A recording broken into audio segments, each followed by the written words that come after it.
During a tonic-clonic seizure, the word tonic means stiff. So all the muscles stiffen during that part of the seizure, including the breathing muscles. When the breathing muscles are stiff, the person cannot expand their lungs, so they're not moving air, they're not oxygenating their blood, so they may start to look a dusky blue color. And that may continue through the clonic phase, and that word means jerking. And often the jerking movements stop. When they stop, the person takes a deep breath,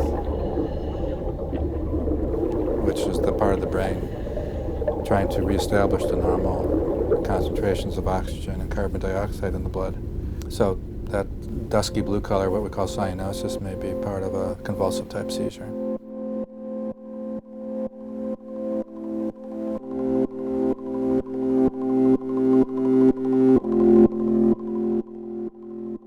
My name is Ingrid Pfau. 6.5 years ago, the same semester I took my first filmmaking class, I started having seizures. Complex partial seizures, where I zone in and out of reality. Sometimes my right arm shakes itself up over my head. Is it a coincidence that when I started making films in sincerity, that I started having seizures? It's not something I want to confront. How can something I love doing be bad for me?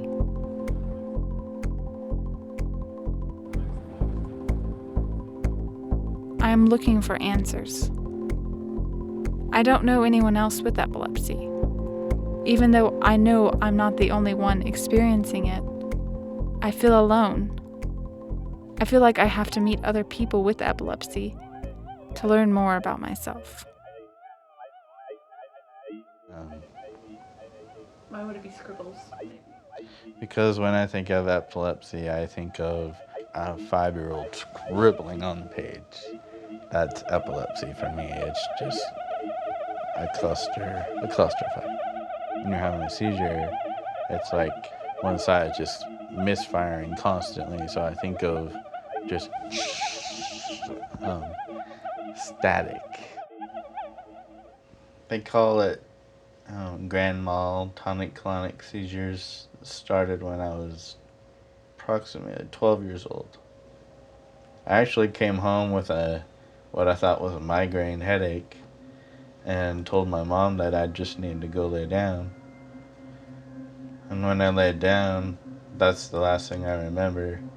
The next thing I remember, I saw a woman above me like freaking out, and I didn't know who it was. And apparently I started seizing, and I had wrapped my blanket around my neck. And so I was actually choking myself on my blanket the first time I had a seizure. When I was 9 years old, in the 4th grade classroom, I had my first seizure. The class was presenting their reports on states. Each student had been assigned an individual state. Mine was Nevada, and as soon as I got up there, I started smacking my lips. My teacher noticed something was wrong, and I was unconscious. I could still move. However, I did not have any control over my body's actions. So she came up to me, held me close, and walked me back to my desk. And shortly after that, I fell asleep. And that was only the beginning of a long 3 years of suffering seizures and epilepsy.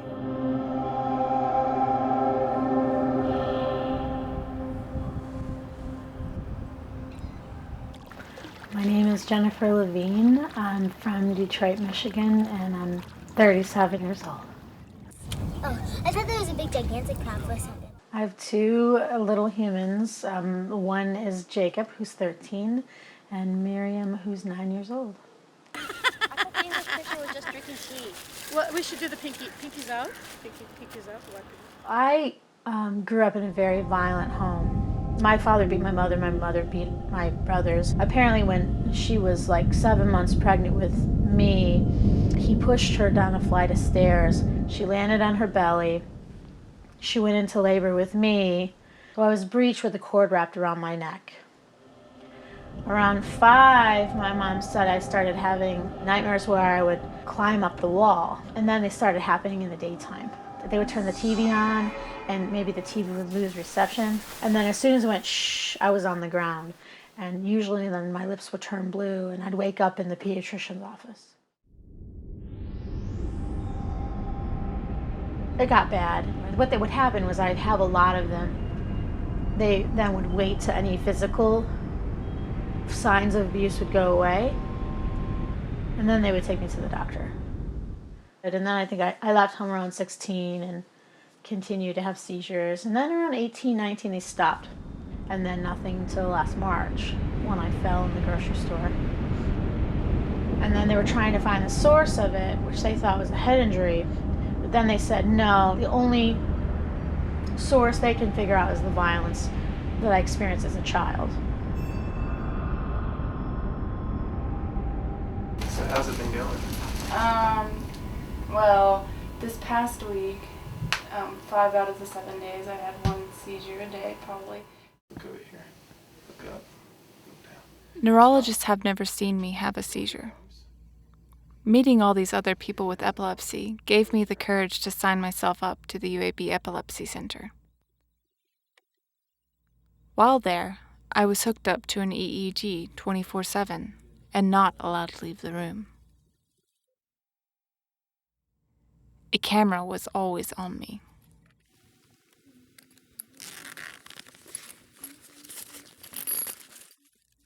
When I went there this past January, I was told that I would be there until I had 3 seizures, and that it would probably take 3 to 5 days to catch them.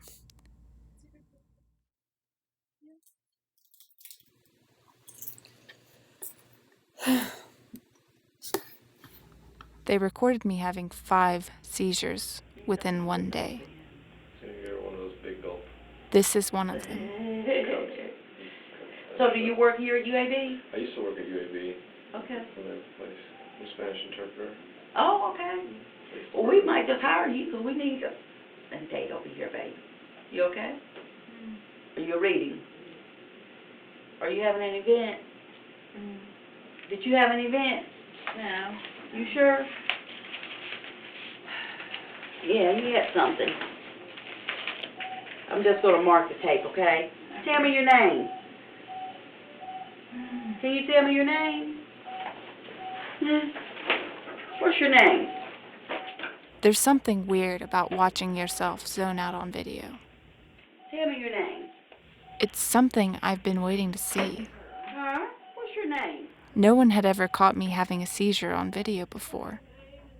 Yes, plenty of people had tried to describe to me what I'm like during a seizure, but actually seeing myself zone out, become an empty shell without a brain that's functioning properly, makes me realize that I have a real problem.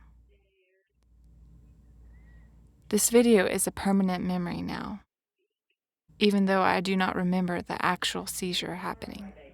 Oh, thank you. What happened to you? You remember? No. Okay, do you remember what you were doing? I remember doing that. Uh-huh. And you got all, look at your writing there. I don't remember that. Okay. I don't remember that. I'm going to let the doctors look at that. How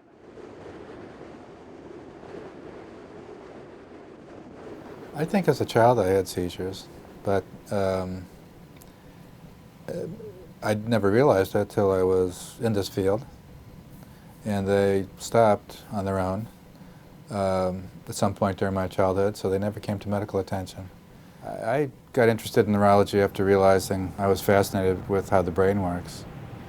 and what can be affected in epilepsy, things like our consciousness and our memory, our ability to speak, things that make us human. The brain clearly is so influenced by the experience that an individual person has, and therefore it becomes their own. And so you just can't simply swap out one for another. There are a limited number of types of seizures. The absence seizure, a very brief seizure, may only last a few seconds. The person is staring during it. I might have just had an absence seizure right there. If the person having a seizure is having a simple partial seizure, meaning that the individual is aware and just perceiving something internally, they may look like they're totally normal. The myoclonic seizure, which is one of the subtypes of the generalized seizures, is just a very brief twitching movement. So they might spill something that they're holding. Most people only associate a convulsion with epilepsy. The convulsion is the most visually dramatic type of seizure. The most common type of seizure in adults is the complex partial seizure. And that's when the part of the brain affected by the seizure disturbs memory formation, but not wakefulness. The individual might seem to have certain types of movements or behaviors, fumbling with a button, or chewing movements, or walking in circles, smacking of the lips, swallowing, spitting. And once they do retain consciousness again, they have no memory of anything that took place during the seizure because their record button for their memory was essentially not pushed. Seizures aren't an often enough occurrence in the everyday routine for a lot of people, so when they see it, they don't know what to expect, they don't know how to judge it, but until they really get to know a person with epilepsy, they can't really judge. The convulsive type of seizure is something that people have seen over recorded history and then some. And so there's been a long period of time during which epilepsy was seen, but without the medical understanding we have of it today. So many of those explanations persist today. So some of the more common misunderstandings are that a seizure is due to some evil spirit or some curse that literally seizes the person. Another common misunderstanding is that epilepsy is contagious, that you can catch it through anything from the saliva of a person with epilepsy, their urine, or just even looking at a person having a seizure. I had a bad experience going to summer school, and I had made a bunch of new friends, and there was a cute girl that I liked at the time that was actually there too. And then I ended up having a seizure in that class, and then nobody in that class ever spoke to me again. That's the thing that hurts the most, I think, about having epilepsy, is that it's almost okay to call them fits. I feel like I'm in a big body of water, and the water's right here, and I'm trying to get my head above the water, but I can't.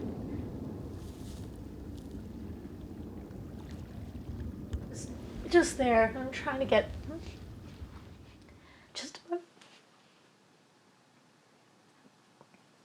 And sometimes I can hear everything. And sometimes I can see it. But I just can't get above it. It's almost like I'm not aware of it, but I'll stop breathing. And by the time I realize that I'm holding my breath, it's usually too late.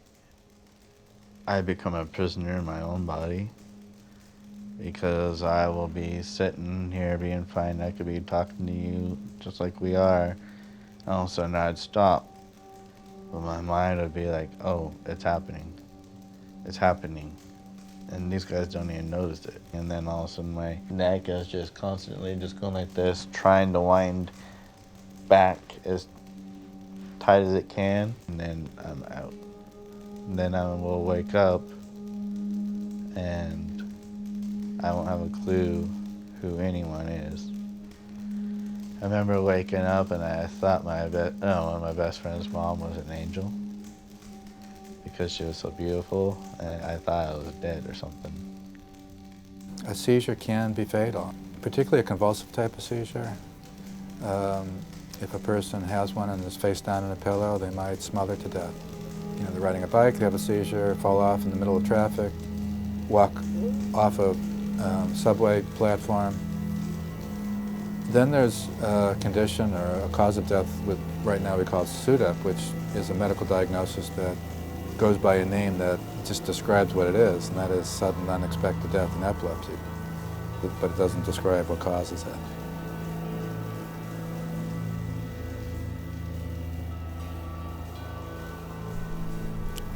They found out that my seizures are coming from the left temporal lobe, which controls memory. That's why I have a hard time remembering things. And from a softening of tissue in the left occipital lobe, which controls the visual cortex of the brain. My seizures are coming from what I look at. And filmmaking is one of the most visually stimulating things that I can do. Does that mean I should stop making films?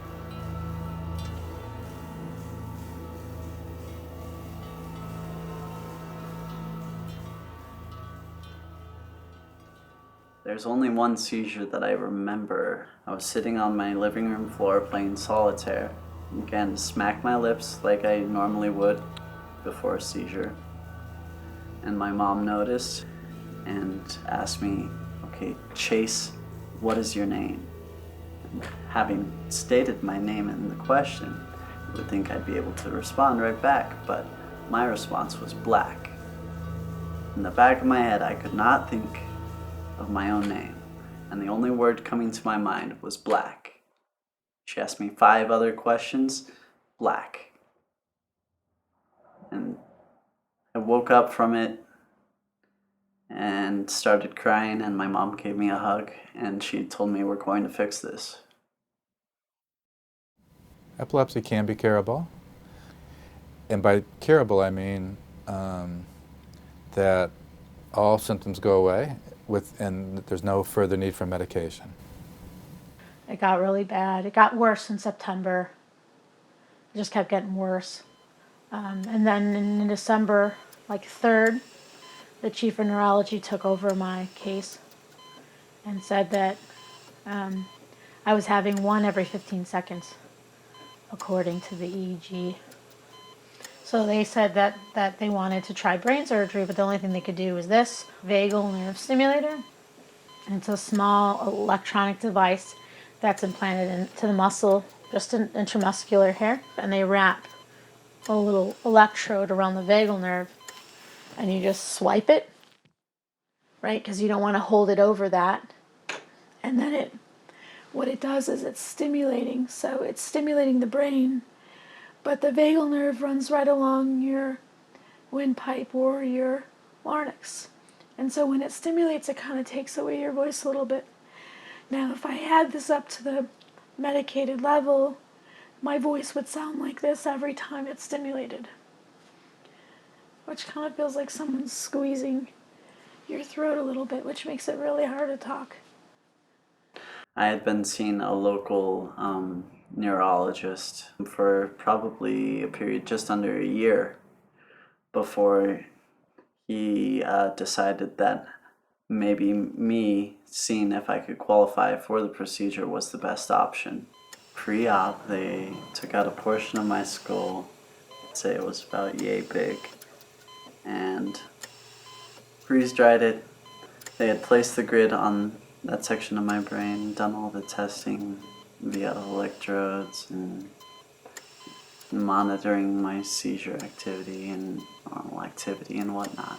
I had been informed that only 2% of the people that test for the operation qualify, and of that 2%, around 1.5% come out functioning like they did beforehand with no symptoms of disorders or anything like that. And I'm one of the very lucky few that came out without any noticeable distinctions from before. There was scar tissue that had been caused by a grand mal seizure when I was an infant, and during it I had high temps of around 105, 106 degrees. So obviously it had made a big dent in my brain structure, and that was the cause of the seizures. They had concluded that they removed the lower left temporal lobe, the scar tissue caused from that grand mal.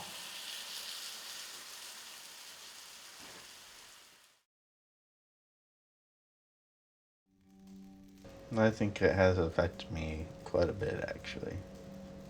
Do you remember when you're driving down the street and there's like a row of trees and the sun's out, so it does like a checkered effect? And I used to love that feeling. Or like the feeling when you stretch really hard and then you get all tingly. I can't enjoy those anymore because somewhere in my mind, from the fear of having seizures, I think my brain mistakes those feelings as a start of a seizure to happen, and so I panic a lot now. Sometimes I prefer to stay home than to go out in public, because sometimes it feels like too much for me. I used to compartmentalize. So I used to be like mommy Jen, teacher Jen, you know, this Jen, that Jen, that Jen. I remember a faculty member in my doctoral program said to me, so which Jen did you bring this weekend? And now I'm so exhausted, the idea of compartmentalizing is impossible. And I think that having epilepsy really kind of made all those selves come together, and it puts you in a very vulnerable position. And I think if someone can love you through that very vulnerable time when your epilepsy gets chaotic, then it says a lot about them. Come on, buddy. Wow. Look, I didn't even have to ask him once. He's up. I think they've had to change. I'm gonna pray. I don't know. I think they've had to grow up fast. After you. That's a snap. They never knew, like, if they would come home from school and I would be on the ground, or if I just went down to get the laundry, if I would have a seizure down there, you know. I think it really scared them. But some things they got to learn was, you know, how to live without a car, how to live on a lot less, how to not take anything for granted, how not to leave mad anywhere. If you'll notice on our door as you leave, it's like there's stuff on our door that says, I'm grateful, you know, and you kind of live never really knowing if you'll see each other, you know, or what will happen. Sometimes I think they feel like they're the only ones who are having this experience. It's all these complexities, and I think epilepsy is something that people still are very afraid of, and they think it's something that makes me unfit or makes me not able to take care of them. But I will go to the extreme. I did. You know, I feel like this VNS is the extreme. It was the extreme to make sure that I was there for my kids. And, you know, I think they saw that.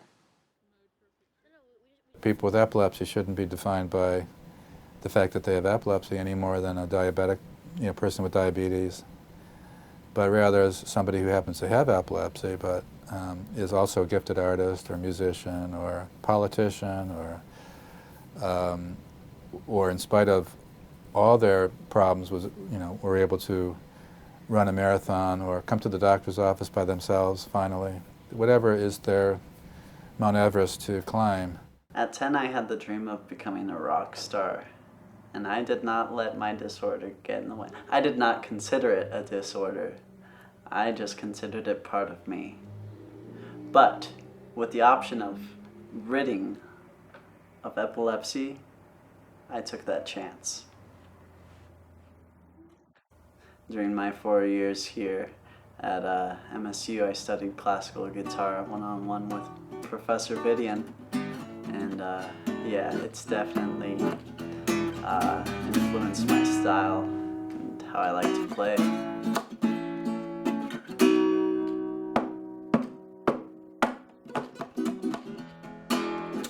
I don't know, I think I'm jolly and easy, a laid-back person. I really don't know how to describe myself. But I don't think I mention any of my problems to anyone until they bring them up. Because I don't want that to define my life or define me. But I do take offense if people talk about it behind my back. But if you come up to me straight to my face and ask me why my arm is the way it is, or ask me about any of my problems, I'll let you know, and I'm okay with it, you know. Admitting that my seizures are getting worse has been hard, but it's been worth it. I'm glad I know where they're coming from, but it's not going to stop me from making films. Films are more than just visual stimulation. They are my way of remembering things. Ever since I started having seizures, my memory has gotten worse and worse. Things just don't get recorded. It scares me a little bit, but I take comfort in knowing that whenever I film something, I can go back and look at it and re-remember what happened in those moments.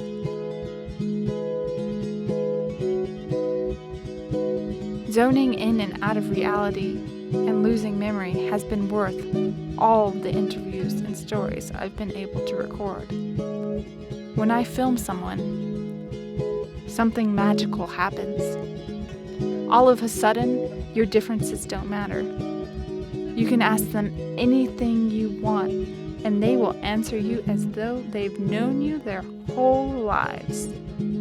Social filters are lost. All of a sudden, they're your friend during those moments.